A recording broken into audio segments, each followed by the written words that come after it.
面對移動電源、行動電源起火，這種情況通常涉及鋰電池熱失控，處理時必須極端謹慎。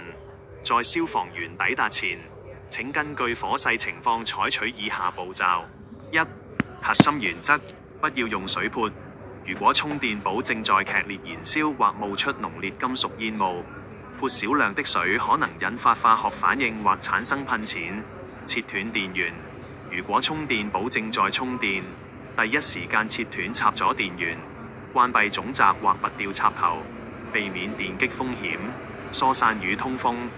鋰電池燃燒會釋放氫氟酸等有毒氣體，應迅速打開窗戶並疏散周圍人員，避免吸入煙霧。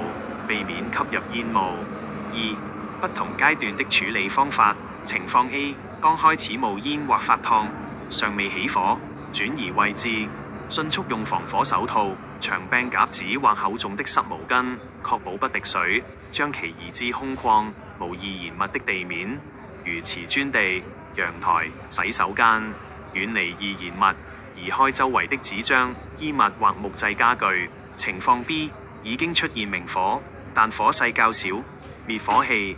使用乾粉滅火器或二氧化碳滅火器對準火源根部噴射，這能撲滅外部明火，但要注意鋰電池內部可能仍會持續反應並再次復燃。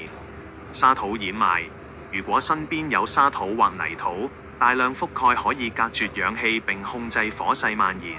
情況 C： 火勢劇烈且煙霧大，立即撤離。鋰電池燃燒速度極快且伴隨爆炸風險。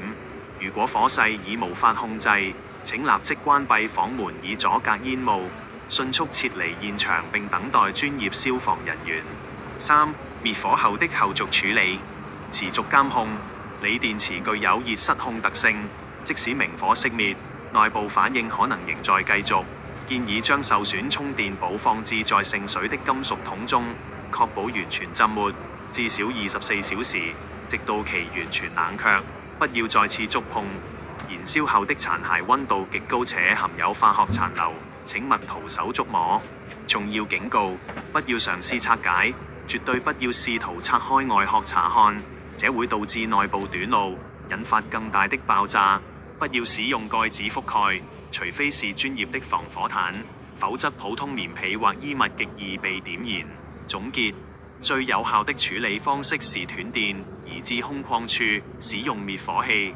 若感覺無法控制，請優先保護人身安全，撤離並報警。